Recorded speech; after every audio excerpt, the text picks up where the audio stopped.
Bonjour à tous, si vous nous rejoignez, nous sommes bien dans Vianova pour cette troisième et dernière partie. Et je peux vous dire que cette troisième partie, ça va plutôt groover, hein, avec du Christine Angot. On a du Lenny Kravitz.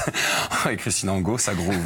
De la comédie dramatique et médicale. Enfin, tout un programme orchestré par le triumvirat de la culture. J'ai nommé Xavier Affre, Marcel Petricciol et André Paldac sous une musique des Bee Gees. On aime bien les Bee Gees, non? Ça groove. Voilà, vous êtes trois, ça groove, hein, on est plutôt... Vous en pensez ça de la gueule un peu ce plateau, cette musique, cette émission? C'est la lumière surtout, il y a de la lumière partout. Même alors, que vous sachiez quand même, l'idée du triumvirat, c'est quand même l'idée de Caro. Hein. À la base, moi je me suis occupé de la musique plutôt, c'était plus simple. Hein. Messieurs, merci d'être là. Alors tous les mardis, vous échangerez vos impressions, vos critiques sur les sorties cinéma, littéraire et musicales. Et je peux d'ores et déjà vous dire qu'il y aura du sang, de la sueur et même des larmes. Et ça aussi, c'est Caro, hein, c'est pas moi. C'est surtout Winston Churchill, mais bon, c'est voilà. pas grave. Et moi, j'apprends. Hein. Bon. Xavier, comment ça va? Écoutez, très bien. Je suis ravi d'être là. Hein, écoutez, on est très heureux de vous recevoir. On va commencer avec vous et la sortie du très attendu film Première année. Alors oui, ça aurait pu faire l'objet d'un débat. C'est une idée d'ailleurs, hein, pour un débat du midi sur le côté médical. C'est le troisième film de Thomas Lilti. Alors, c'est un ancien médecin, donc il sait de quoi il parle. Il avait déjà fait Hippocrate aux urgences. On avait fait un tour en campagne avec Médecins de campagne. Et maintenant, il s'intéresse, voilà, vite fait. Bon, c'est une trilogie médicale. C'est sa trilogie médicale. Et là, il s'intéresse aux étudiants. Alors en PACES, première année commune aux études de santé. Oh là là. C'est une horreur, évidemment, bien entendu. Alors en gros, c'est l'histoire assez simple de deux jeunes garçons. Antoine, Benjamin, alors les deux font la première année, l'un l'a fait, c'est sa troisième fois, il n'en peut plus évidemment, donc c'est malheureusement le cas de beaucoup d'étudiants en médecine, et un autre qui est le fils d'un chirurgien qui lui vient là et veut faire sa première année. Et ils se rencontrent, et entre révision, entre doute, entre difficultés, parce que c'est quelque chose de très compliqué, essayent de s'aider, de s'entraider dans un milieu qui est quand même, faut le dire, très très concurrentiel, c'est le moins qu'on puisse dire. Il y a très peu de place pour la fête, hein, pour cette année-là. Hein. Non, alors d'ailleurs le Benjamin, quand il arrive, donc l'étudiant, lui, il arrive, il dit bon, je vais faire une année. Puis quand il découvre ce que c'est, il faut faire la queue le matin pour aller aux amphis, pour accéder, pour voir les cours. Bon, il n'y a pas trop de temps pour manger. Lui pense qu'à manger d'ailleurs.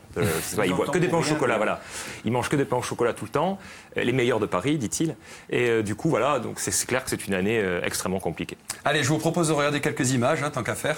C'est mieux. C'est une année difficile. Pour ceux qui n'ont pas eu de mention au bac S, vos chances sont de 2%. Tu connais la différence entre un étudiant en médecine et un étudiant en prépa? Le demandeur d'apprendre le bottin par cœur. L'étudiant en prépa, il te demandera pourquoi. Et l'étudiant en médecine, pour quand.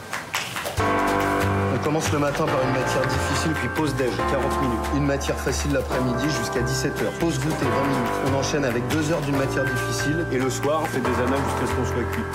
À ce rythme-là, c'est jouable. T'en dis quoi? Alors, le film est extrêmement intéressant pour ça. C'est dans l'actualité. Caroline, si vous avez suivi, ça vous a pas échappé. Voilà. Donc, Macron est assez extraordinaire parce que il embraye même sur les films. C'est terrifiant dans l'actualité. Il arrive même à caler ça. Il ne fait pas que traverser. Non, il ne fait pas que traverser. C'est Jupiter en même temps. Donc, non, finalement, ce qui est bien dans ce film, parce qu'il y a quand même des petites réserves que je vais donner, c'est que le fait que ce soit très actuel et que ça dise beaucoup de choses sur la société, évidemment, l'aspect concurrence, écrasement, parce que par exemple, les élèves, quand quelqu'un ne vient pas réviser dans un groupe, les élèves vont dire ah super, il y a une place qui se libère, c'est une place pour le concours. En gros, c'est 350 dans le film, 350 prix pour médecine sur 3000 candidats. Donc c'est assez étonnant. Et moi, ce qui me fait très peur, c'est ça que je trouve intéressant dans le film, c'est la réflexion que je me suis posée sur mon médecin ou sur les médecins. C'est-à-dire qu'on leur demande d'avoir des têtes pleines, notamment la première année. La réflexion et le côté empathique, il n'y en a pas. Et je me dis, c'est terrifiant de voir que la première année, on leur apprend à être absolument pas humain, pas solidaire. Et je me dis, si c'est la médecine de demain, ça fait peur quand même. C'est clair. Et Marcel et André, vous l'avez vu? Oui, j'ai vu. Moi, j'ai moyennement aimé. J'ai quelques réserves sur le film quand même. Alors c'est vrai qu'on les voit beaucoup travailler. D'ailleurs, on ne les voit que travailler. Et je trouve qu'il n'y a pas de place au doute, il n'y a pas de place à l'amusement, il n'y a pas de place à la psychologie des personnages. Je trouve que c'est pas assez fouillé. Et grosse lacune pour moi, c'est les seconds rôles. On ne sait pas à quoi ils servent. C'est pas faux. C'est vrai que sur les seconds rôles, le reproche, c'est que c'est centré sur l'amitié, parce que c'est aussi un film d'amitié. Oui. Je pense que Thomas Lilti essaie de faire un film qui plaît un peu à tout le monde. Et du coup, il centre son histoire sur Benjamin et Antoine, les deux héros, qui sont très bien. C'est un peu trop superficiel. Je trouve que c'est un peu trop superficiel. Et pour une fois, je vais dire, ça aurait mérité d'être plus long. Je suis toujours en train de dire que les films sont trop longs. Et surtout en documentaire. À mon avis, le gros reproche, ce qui est un peu dommage, c'est qu'il aurait très bien pu faire un documentaire qui, à mon avis, aurait été plus percutant. Alors certes, dans le documentaire, il n'y a pas l'histoire d'amitié, parce que c'est difficile de le montrer, mais on aurait vraiment peut-être été un tout petit peu plus pertinent, parce qu'on sent qu'il dénonce bien la première année, peut-être ce numerus clausus, mais c'est pas non plus le film le plus impertinent qu'on ait vu sur la médecine, où ça remet pas en cause non plus tout le système. Non. Voilà, ça c'est le petit reproche. Et je pense que le documentaire aurait permis d'être un peu plus pertinent. Trop prévisible. Et bon, on va le voir, on va pas le voir. Oui, on va quand même le voir. On est curieux, hein. Oui. Face au marasme des comédies françaises, au moins celle-là est bien. Si, Xavier. Alors je ne reconnais plus du tout. J'ai gardé le meilleur pour la suite. Très bien. Marcel, de votre côté, on parle d'une œuvre littéraire et plus particulièrement du dernier ouvrage de Christine Angot, Un tournant de la vie, édité chez Flammarion. Comment ça se passe du côté de notre amie Christine? Je sais pas comment ça se passe du côté de chez Flammarion, parce qu'en fait j'ai voulu défendre Christine Angot qui s'est fait massacrer un petit peu partout, et notamment Masque à la plume. Donc j'ai dit je vais lire le Christine Angot. Et Vous avez fait l'effort. J'ai fait l'effort, c'est le cas de le dire. Et j'en veux énormément à Flammarion. Comment on peut éditer un tel bouquin? Je pense qu'ils ne l'ont pas lu. Ou alors c'est, je sais pas, le plombier polonais qui a dit oui, c'est bon, mais il savait pas parler français ni lire le français. C'est évident. Qu'est-ce qu'on peut dire? On le cherche d'ailleurs. C'est nul, c'est ennuyeux, c'est une arnaque culturelle, c'est le vide, le néant. Alors ça parle de quoi? Ça parle d'une histoire de pas grand-chose. Référence à Jules et Jim. Elle est avec quelqu'un, elle rencontre un ancien amant, elle retombe amoureuse, c'est Doc Génico. C'est bon, on connaît la vie de Christine Angot par cœur. De toute façon, elle ne sait que raconter que sa vie, et très mal en plus. Elle pense tellement que le lecteur est bête qu'elle nous fait une petite référence à Jules et Jim, donc on n'aurait pas compris. Elle regarde un film dans le livre, elle dit c'est Jules et Jim. L'histoire est vraiment sans intérêt. Je n'ai pas lu le bouquin. Est-ce que tu pourrais comme ça me balancer un petit extrait pour juger Allez, un petit extrait. Allez, c'est parti. Ça vaut son... Vous en voulez des choses, hein? Vous allez voir. Je démarre lentement. C'est bien, on démarrait très bien. On va donner la teneur du bouquin. Pleure pas mon amour, tu es mon amour Alex, pleure pas, mon amour, tu es mon amour. Non Alex, je t'en prie, je me suis mise à pleurer aussi. Tu es quelqu'un de tellement merveilleux, Alex, je t'en prie. Ça sert à quoi? Je ne sais pas, ne pleure pas mon chéri, je vais me laver. Il y a des fois j'ai des idées, ils ne sont pas terribles. Hein, non mais c'est un peu facile d'extraire un petit extrait. Tout le livre est comme ça. Tout est comme ça, je vous dis. Tout est comme ça. Enfin, ça fait 20 ans qu'on dit que Christine Angot, c'est la grande écrivain. Certains l'ont comparé à Duras. Là, on s'aperçoit qu'en fait, ça fait 20 ans que c'est une imposture, Christine Angot. C'est tout simplement une imposture. Elle le démontre. Moi, je me demande comment elle va faire maintenant, dans certaines émissions, pour dire du mal des bouquins, quoi. Moi, je suis invité. Si elle dit du mal d'un livre, je prends et je lis. Il suffit de lire son bouquin. Elle aura le revers de la médaille. Pensez aux arbres. Les pauvres arbres qui ont servi à ça, quoi. C'est sûr qu'en fait, moi je voulais absolument contrer Marcel, évidemment, donc j'ai dit il va détester, donc je vais le lire et je vais chercher 2-3 choses qui va absolument. Et j'ai adoré détester ce livre. C'est-à-dire que moi aussi je trouve que c'est le degré zéro de la littérature. Je trouve qu'il n'y a rien. Pareil, alors là aussi, j'avais pris un extrait, comme ça on fera un extrait chacun. Voilà, par exemple.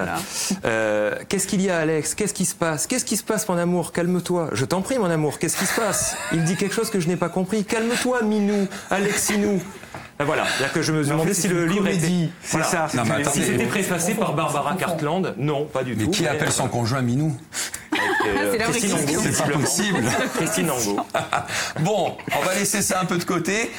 On va parler un peu avec vous, André, d'IDD, hein, donc vous êtes un peu... J'ai apprécié le bouquin. Oui, alors vous voulez nous faire un petit focus sur le nouvel album de Lenny Kravitz. Je sais qu'on ne va pas tous être d'accord. D'accord. Je sais que c'est un album à débat. J'ai beaucoup apprécié, encore une fois, il a 30 ans de carrière. Bon, pour moi, il avait déjà enfoncé tout ce qu'il pouvait avec son premier album, le Let Love Rule, qui était franchement un bijou. Et là, pour moi, il revient très fort. Il se remet aussi en question, puisqu'il incorpore un petit peu d'électro qu'il n'avait pas forcément l'habitude de travailler dans ses albums. Tout à fait. Il y a de bonnes ballades, il y a un son très Motown, des cuivres un petit peu à la Papa Was a Rolling Stone. C'est même. Non mais on démarre. Oui. On va l'écouter pendant que vous nous expliquez justement. Il y a même un petit côté un peu R&B, non? dans le chant? Sur ce morceau, pas forcément, je vais te donner mon impression. Oui, allons-y. Alors donc ça déjà c'est le morceau qui est un petit peu appuyé sur toutes les radios, Low, qui est aussi un hommage justement plutôt à Michael Jackson, hein, puisqu'on entend d'ailleurs sur la moitié du morceau le scream de Michael Jackson, et tout cet album déboule en premier par une pop rock de Lenny Kravitz qui vient défendre un petit peu son territoire, et il découle ensuite sur les derniers albums qui ont été plus sur des sonorités comme j'ai pu le dire, un petit peu soul, funk, puisqu'on retrouve beaucoup de Sly and the Family Stone des années 70. Aussi, il y a aussi un bel hommage à Prince, quand même, sur 2 morceaux. Un petit hommage, plutôt un petit appel à la country, Johnny Cash. Voilà, c'est ce que je cherchais. On retrouve quand même la guitare à Prince sur le morceau. Oui. Hein. Les deux sont un petit peu mélangés. Un peu les distorsions. Tout à fait. Et puis des ballades comme seul actuellement Lenny Kravitz sait faire, et il clôture son album avec un slow. Vous vous souvenez ce que l'on appelait un slow, hein? Oui. Ça se prononce même plus. Ben moi je le dis, il y a un slow de folie. Bah, dans il doit y avoir un slow quelque part, non? Oui.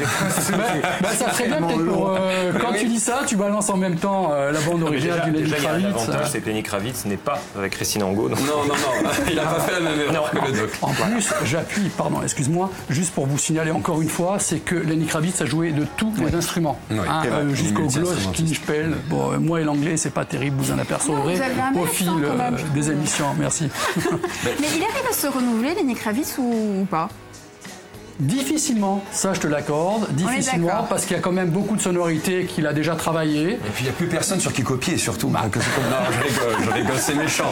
C'est méchant de dire ça. Mais il arrive, avec l'électro qu'il a amené à se remettre en question, à reprendre un petit peu des anciennes recettes, à les remettre au goût du jour, mais j'avoue qu'il sait le faire. Hein. Et c'est là, personnellement, moi, cet album, je lui mets un 7 sur 10. Ça peut paraître beaucoup, mais un 7 sur 10, je l'assume. Hein. C'est pas mal.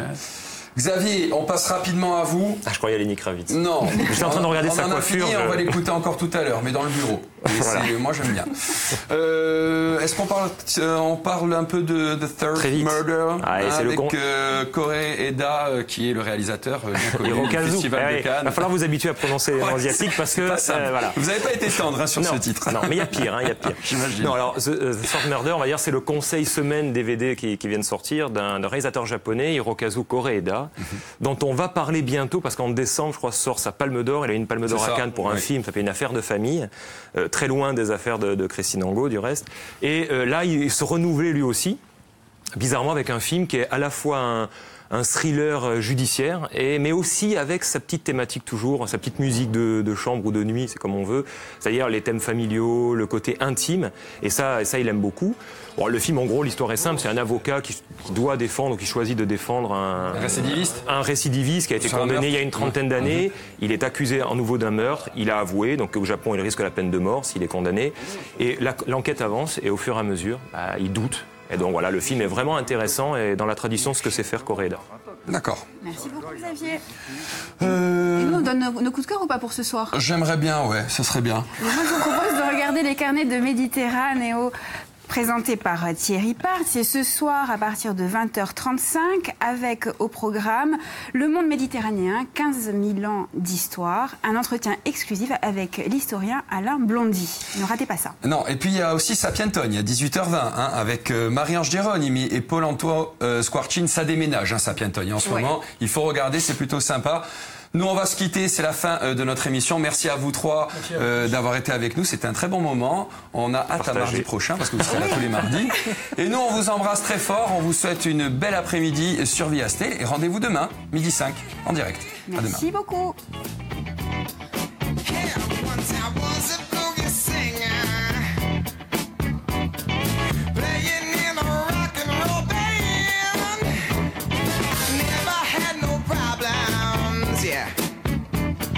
Burning down the one-night stands.